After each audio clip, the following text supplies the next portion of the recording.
Hello friends, welcome back to my channel info with Ash. आज हम लोग discuss करेंगे इंडियन नेशनल मूवमेंट यानी कि भारतीय राष्ट्रीय आंदोलन के सारे डिटेल्स के बारे में स्टेप बाय स्टेप।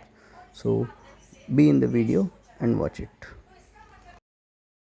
और बात करें हमारा पहला इवेंट जो हुआ है मॉडर्न इंडिया के अंदर, वो है 1885 का इंडियन नेशनल कांग्रेस, राइट। तो यहाँ पे बात करेंगे हम भारतीय राष्ट्रीय कांग्रेस के बारे में। बात करें इससे रिलेटेड क्वेश्चन क्या आपसे पूछा जा सकता है, तो आपका क्वेश्चन देखिए, on whose initiative was the Indian National Congress founded in 1885। तो क्वेश्चन में आपके लिए काफी इंपॉर्टेंट यहाँ पर पॉइंट है कि इंडियन नेशनल कांग्रेस इसको कब फाउंड किया गया है। इसे फाउंड किया गया है 1885 में। तो ये पॉइंट यहाँ पे आप साथ में याद रखिए। आपको बताना है कि यहाँ पे 1885 में जब आईएनसी का फॉर्मेशन हुआ है तो इसकी पहल किसने की थी। तो इसकी पहल की गई थी फ्रेंड्स ए.ओ. ह्यूम के द्वारा। Right answer option number D हो जाएगा। देख सकते हैं ये है ए.ओ. ह्यूम, जिन्होंने इनिशिएट किया था आईएनसी के फॉर्मेशन के बारे में।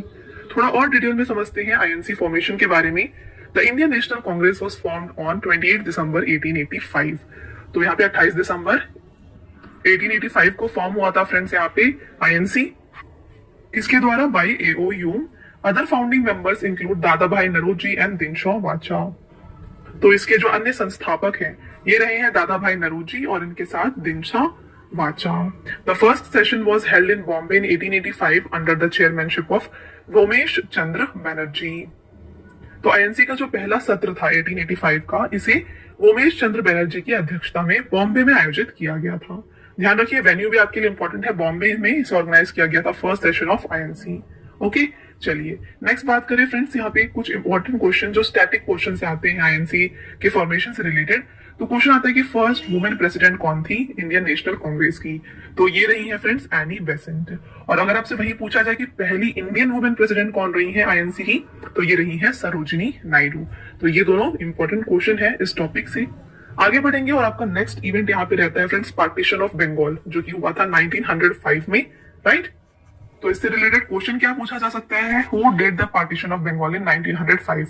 तो आपको यहाँ पे ईयर तो याद रखना है कि पार्टीशन ऑफ बंगाल ये 1905 में हुआ था। तो ये किसने किया था, किसके द्वारा किया गया था, आपको बताना है। ये किया गया था friends by Lord Curzon. Okay, इसके बारे में डिटेल में देख लीजिए। On July 1905 Bengal and it was implemented on October 16, 1905। तो लॉर्ड कर्जन जो कि उस टाइम पे वाइस रॉय हुए करते थे इंडिया के, इन्होंने अनाउंस किया था इन बंगाल पार्टीशन को। और ये कब ये इम्प्लीमेंट किया गया, इन्होंने अनाउंस किया जुलाई 19, 1905 को, और ये इम्प्लीमेंट हुआ है अक्टूबर 16, 1905 को। After partition Bengal was divided into west Bengal and east Bengal. तो बंगाल के पार्टीशन के बाद इसे दो हिस्सों में बांटा गया। आप यहाँ पे पिक्चर देख सकते हैं। तो इस तरीके से West Bengal and east Bengal इस तरीके से इसे सेपरेट कर दिया गया। Okay, on December 12, 1911 Lord Hardinge reunited Bengal. तो देखिए पार्टीशन तो 1905 में हुआ, और अगर आपसे पूछा जाए कि ये इसका रीयूनिशन जो है ये कब हुआ है, तो रीयूनाइट हुआ है फ्रेंड्स बंगाल 1911 में। तो ये दोनों ईयर आपके लिए काफी इंपॉर्टेंट है। अगला यहाँ पे इवेंट रहता है फ्रेंड्स मुस्लिम लीग फॉर्मेशन, जो कि हुआ था 1906 में। ध्यान रखिएगा बंगाल पार्टीशन के ठीक नेक्स्ट ईयर जो है ना मुस्लिम लीग फॉर्मेशन हुआ था। ओके, तो इस तरीके से कुछ इवेंट्स आपको याद हो जाएंगे।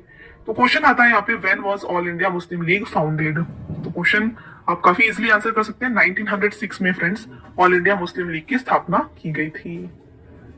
देखिए बात करें ऑल इंडिया मुस्लिम लीग, इसे फाउंड किया गया है दिसंबर 30, 1906 को। कहां पर, ढाका बांग्लादेश में। The league was founded at the conference under the control of Salim Ullah Khan the Nawab of Dhaka. तो उस टाइम पे ढाका के जो नवाब थे सलीम उल्लाह खान, इनके कंट्रोल में ये लीग का फॉर्मेशन हुआ था। The constitution of this league was created in Karachi Pakistan in 1907।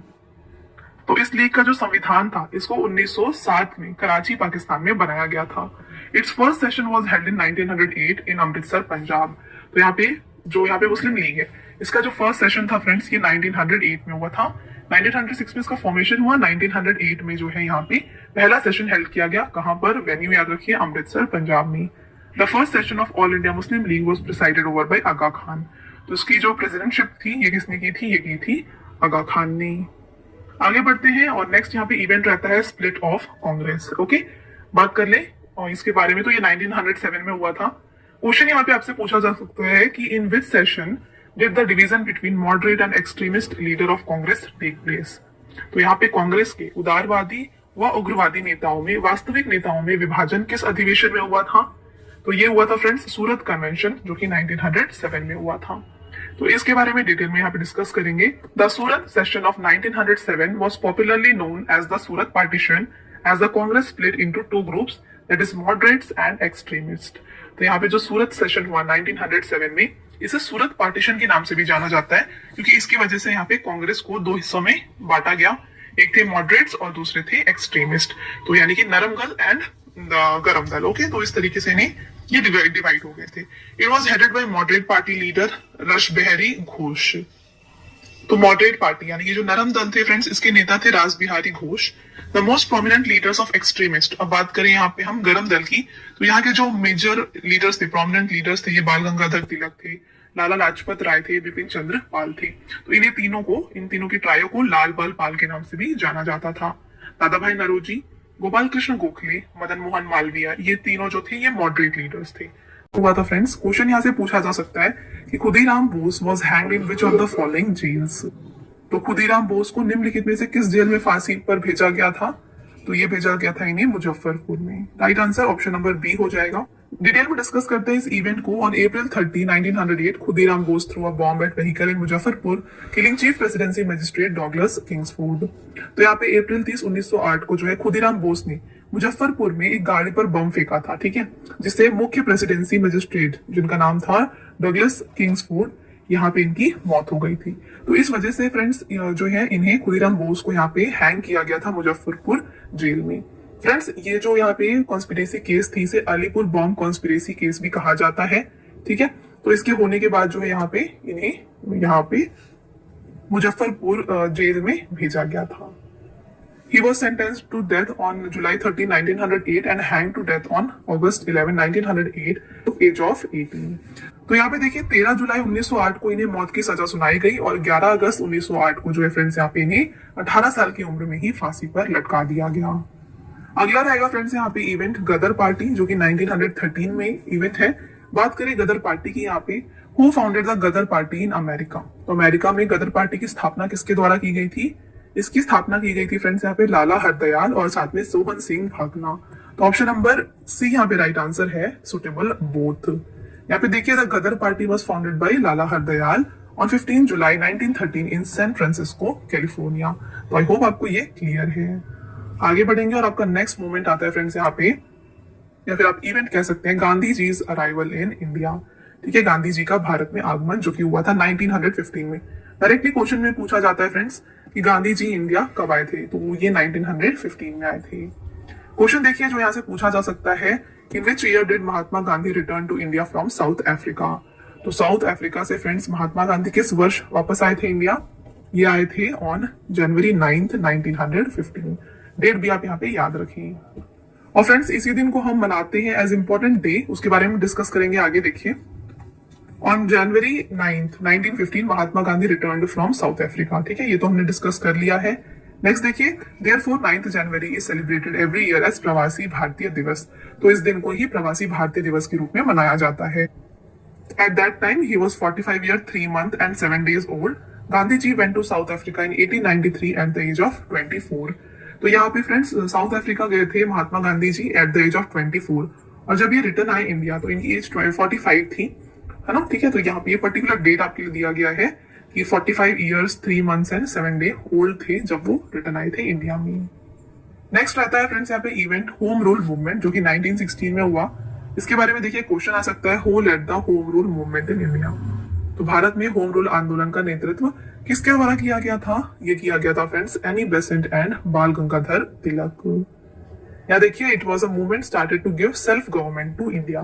तो इस मूवमेंट को, इस आंदोलन को चलाने का जो मेन उद्देश्य था वो क्या था?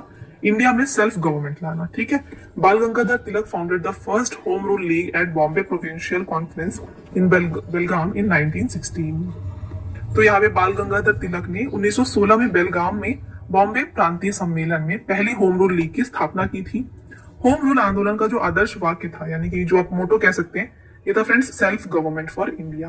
Right, the term home rule was adopted from Ireland. तो ये वर्ड जो है ना, ये कहाँ से अडॉप्ट किया गया है? होम रूल, इसको लिया गया है फ्रेंड्स आयरलैंड से।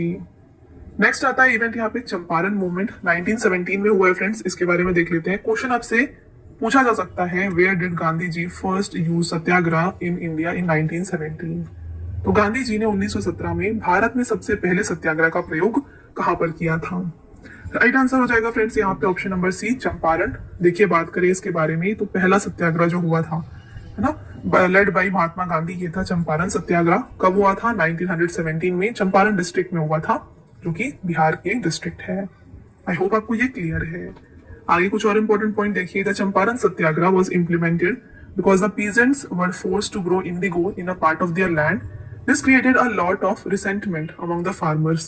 European planters were forcing farmers to grow indigo on 3/20 of the total land called as तिनकाथिया system.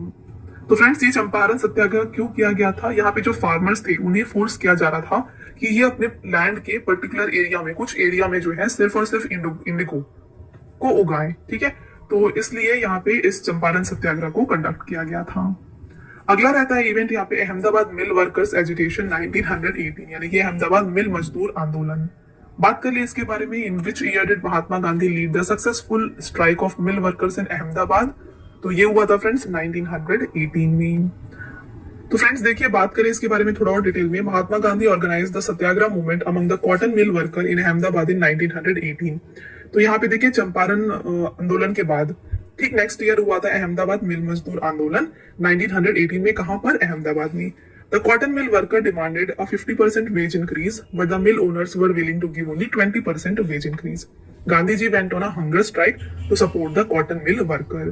तो यहाँ पे डिमांड क्या थी? देखिए कॉटन मिल वर्कर्स चाहते थे कि उन्हें जो उनकी वेतन है, वेज है, उसे 50% इंक्रीज किया जाए, बट जो वहां के जो मिल के ओनर होते थे वो सिर्फ इन्हें 20% देना चाहते थे। तो इसलिए ही यहाँ पे गांधी जी ने यहाँ पे हंगर स्ट्राइक किया था और कॉटन मिल वर्कर्स को सपोर्ट किया था।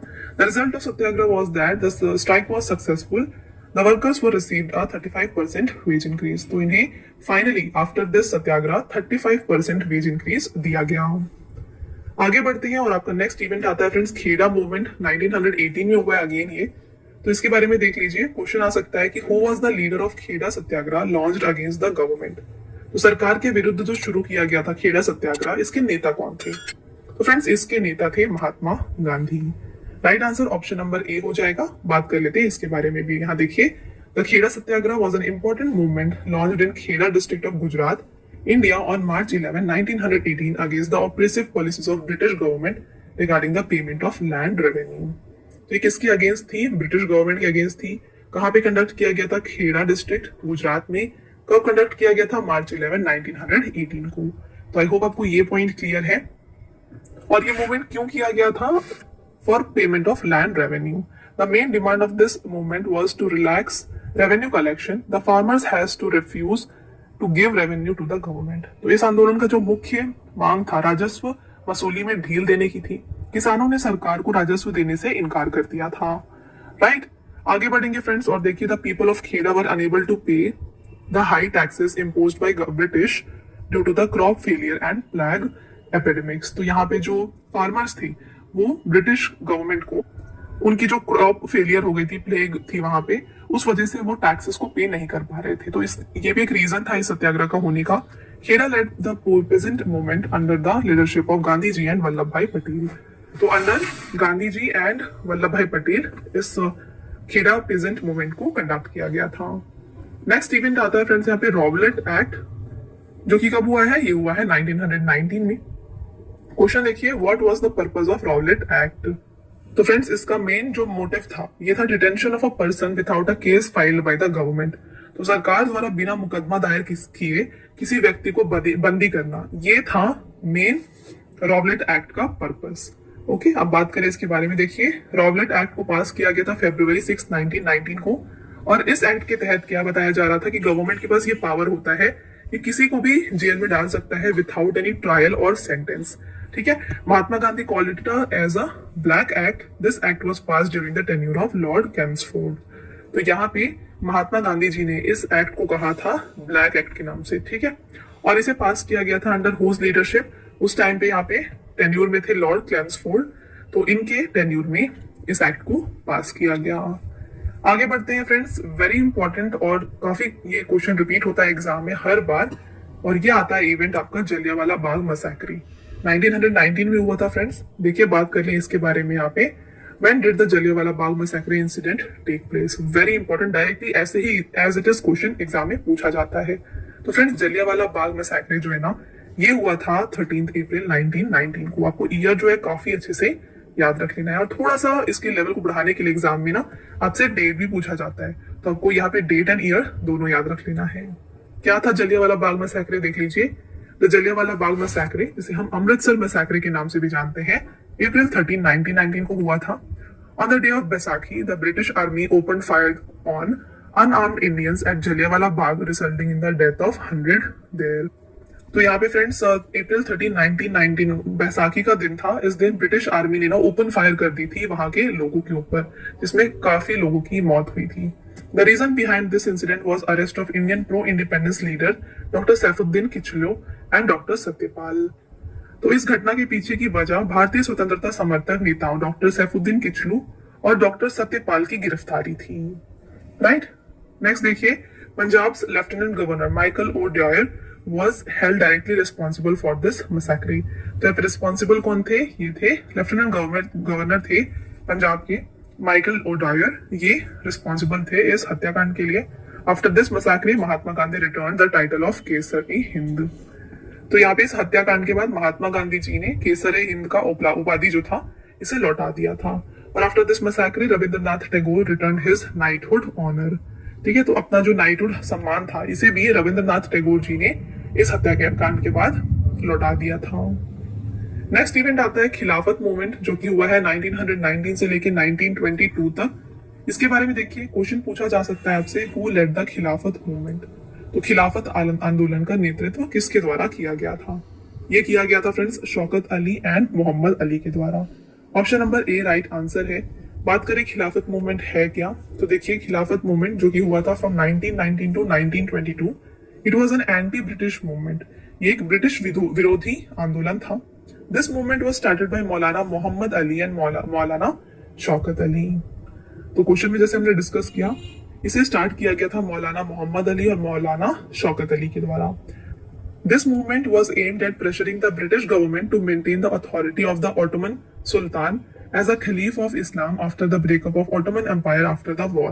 तो मैं आपको इसको जस्ट डिटेल में समझा देती हूँ। देखिए इस आंदोलन का जो मकसद था ना, ये युद्ध के बाद तुर्क साम्राज्य को टूटने के बाद इस्लाम के खलीफा के रूप में तुर्क सुल्तान के अधिकार को बनाए रखने के लिए ब्रिटिश सरकार पर दबाव डालना था। इस आंदोलन के जरिए मुस्लिम समुदाय के बीच एकीकरण की कोशिश की गई थी। तो आई होप आपको ये क्लियर है क्या था खिलाफत मूवमेंट। कोऑपरेशन मूवमेंट, ठीक है, असहयोग आंदोलन कब हुआ था? ये 1920 में हुआ था। डायरेक्टली एग्जाम में पूछा जाता है ये कब हुआ था, तो ये हुआ था फ्रेंड्स 1920 में। देखिए, who started the non cooperation movement. तो असहयोग आंदोलन को किसने शुरू किया था?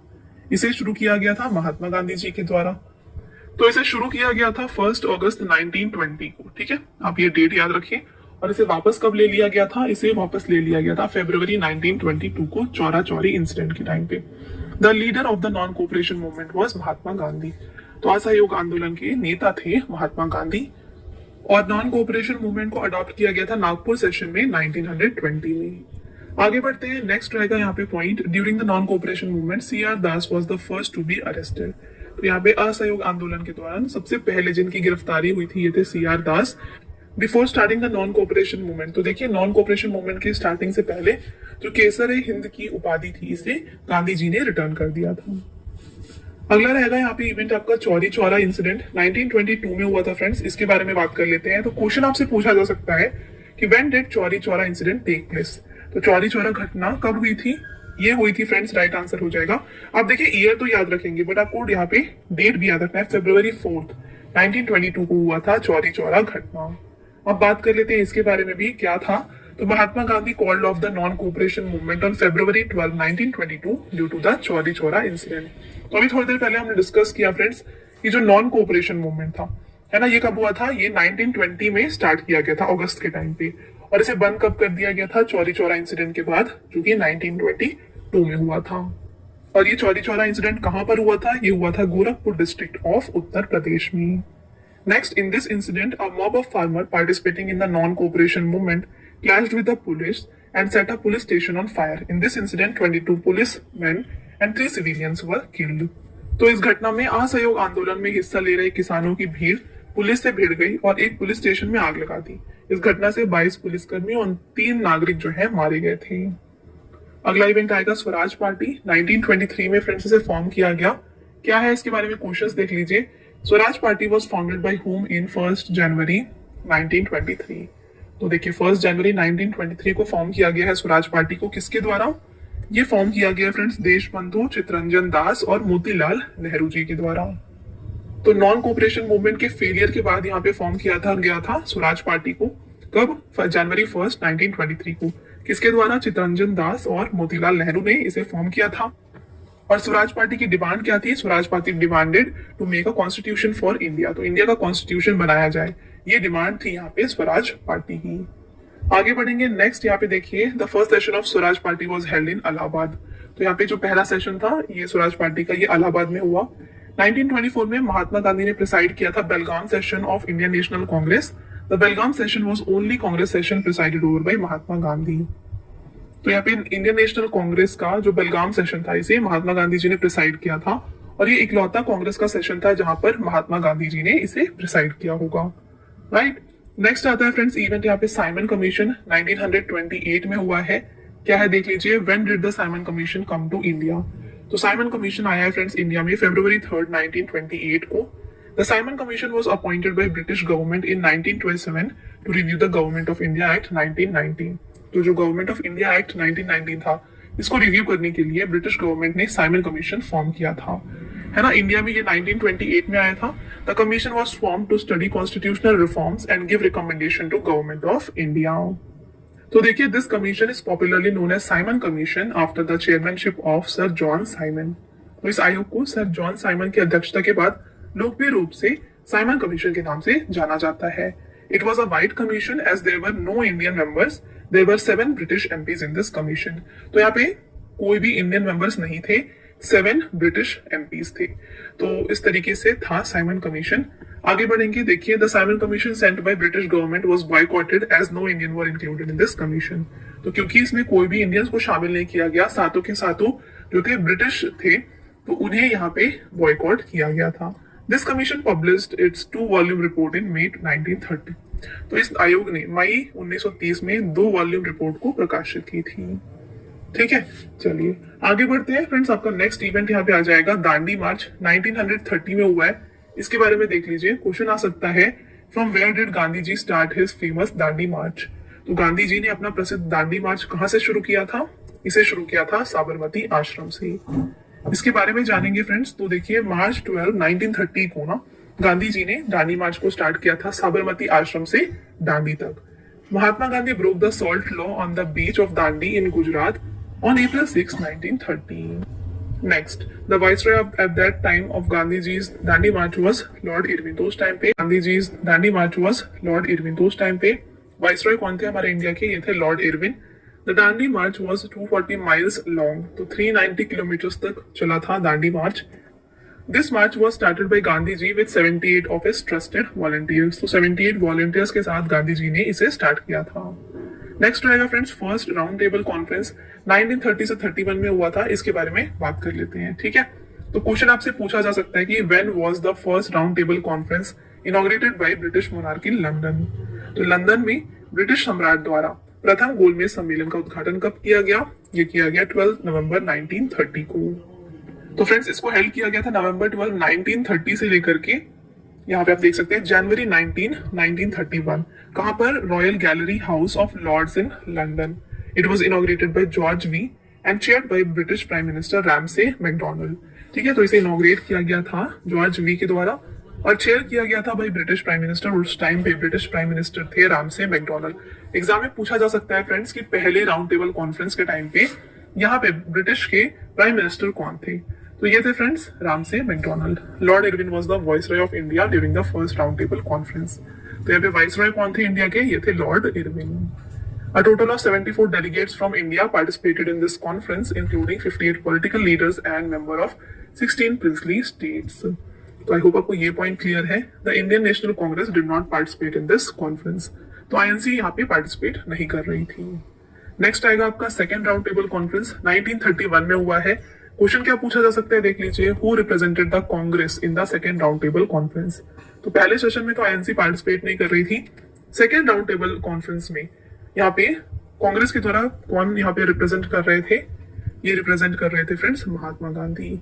कब से कब तक हुआ इसके बारे में देखिए, तो फ्रेंड्स सितंबर 7 से लेकर के दिसंबर 1 तक कंडक्ट किया गया था सेकेंड राउंड टेबल कॉन्फ्रेंस 1931 में, और इसमें इंडिया की तरफ से ओके आप कह सकते हैं कि इंडियन नेशनल कांग्रेस की तरफ से महात्मा गांधी रिप्रेजेंट कर रहे थे और इंडियन वुमेन की तरफ से यहाँ पे सरोजनी नायडू रिप्रेजेंट कर रही थी।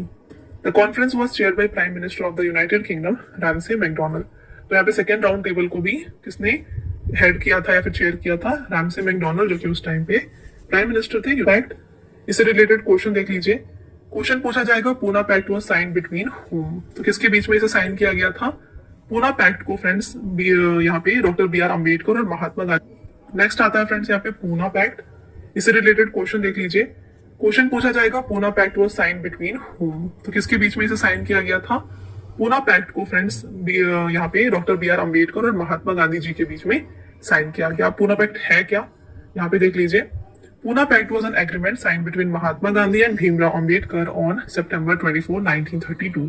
तो 1932 को महात्मा गांधी जी और भीमराव अम्बेडकर जी के बीच में पूना पैक्ट को साइन किया गया। Under this agreement, the depressed classes were given reservation on electoral seat in the Parliament of British India. This agreement was signed by Madan Mohan Malviya on the behalf of Mahatma Gandhi and Dr. Ambedkar Central Jail. तो friends इस समझौते के तहत British Bharat की संसद में दलित वर्गों को चुनावी सीटों पर आरक्षण दिया गया था। यह समझौता पुणे की यरवदा सेंट्रल जेल में महात्मा गांधी और डॉक्टर अम्बेडकर की ओर से मदन मोहन मालवीय से ने हस्ताक्षर किया था। तो आपको आई होप आपको ये पॉइंट क्लियर है। आगे बढ़ते हैं और नेक्स्ट आएगा फ्रेंड्स यहाँ पे थर्ड राउंड टेबल कॉन्फ्रेंस, जो कि हुआ था 1932 में ही। तो फ्रेंड्स 1932 में आपको बताना है कि when was the third round Table conference held. ये हेल्ड किया गया 17 नवंबर 1932 को। 19 से लेकर के दिसंबर 24 तक कंडक्ट किया गया था थर्ड राउंड टेबल कॉन्फ्रेंस। यहाँ पे 46 डेलीगेट्स अटेंड कर रहे थे इस कॉन्फ्रेंस में। The labour party, Gandhi and Indian National Congress did not attend the conference. तो यहाँ पे लेबर पार्टी नहीं थी, गांधी जी भी नहीं थे और इंडियन नेशनल कांग्रेस से भी कोई यहाँ पे पार्टिसिपेट नहीं कर रहे थे। आपको बताना है, जैसे क्वेश्चन पूछा जाए कि कौन है इनमें से जो कि सारे तीनों राउंड टेबल कॉन्फ्रेंस में अटेंड करे थे। तो फ्रेंड्स एक थे BR अम्बेडकर जी, सेकंड थे तेज बहादुर सप्रू, थर्ड है यहाँ पे MR जयकर, देखिए NM जोशी और CN मुदलियार। तो ये थे कुछ लोग जिन्होंने सारे 3 राउंड टेबल कॉन्फ्रेंस में पार्टिसिपेट किया था। राइट, आगे बढ़ते हैं। नेक्स्ट आता है friends government of India act, very very important for your exams. तो गवर्नमेंट ऑफ इंडिया एक्ट से आपसे क्वेश्चन क्या पूछा जा सकता है, who was the viceroy of India at the time of government of India act 1935। Very important question. तो यहाँ पे फ्रेंड्स भारत सरकार अधिनियम के समय भारत का वाइसरॉय कौन थे, ये थे लॉर्ड विलिंगटन। इसके बारे में देखिए, गवर्नमेंट ऑफ इंडिया एक्ट 1935 जो कि पास किया गया था ब्रिटिश पार्लियामेंट में 1935 में, और ये आया था इनटू फोर्स कब 1937 में। ओके, तो इस एक्ट के तहत ही फ्रेंड्स बर्मा को सेपरेट किया गया था इंडिया से। The council of India was abolished by government of India act 1935। तो यहाँ पे भारत परिषद को भी यहाँ पे समाप्त कर दिया गया था इस एक्ट के बाद। नेक्स्ट इवेंट आएगा फ्रेंड्स यहाँ पे मुस्लिम लीग। ठीक है, देखिए मुस्लिम लीग की बात करेंगे 1940 में क्या हुआ है देख लीजिए। In this session of Congress did Muslim Pakistan की मांग का प्रस्ताव सर्वप्रथम कांग्रेस के किस अधिवेशन में रखा था, ये रखा था फ्रेंड्स 1940 के सेशन में, जो कि लाहौर में हो रहा था। देखिए बात करें इसके बारे में, the Muslim League demanded a separate Muslim state Pakistan in its session held in Lahore in 1940। This resolution is also known as Lahore resolution और पाकिस्तान रेजोल्यूशन। तो फ्रेंड्स मुस्लिम लीग ने एक सेपरेट मुस्लिम स्टेट की डिमांड की थी, कहां पर, लाहौर के सेशन में 1940 में, और इसे हम लाहौर रेजोल्यूशन और पाकिस्तान रेजोल्यूशन के नाम से भी जानते हैं। तो यहाँ पे डायरेक्ट एक्शन डे ये मनाया गया अगस्त 16, 1946 को by the Muslim League as a means of fulfilling the demand of Pakistan. तो मुस्लिम लीग द्वारा पाकिस्तान की मांग को पूरा करने के साधन के रूप में 16 अगस्त 1946 को प्रत्यक्ष कार्रवाई दिवस घोषित किया गया था।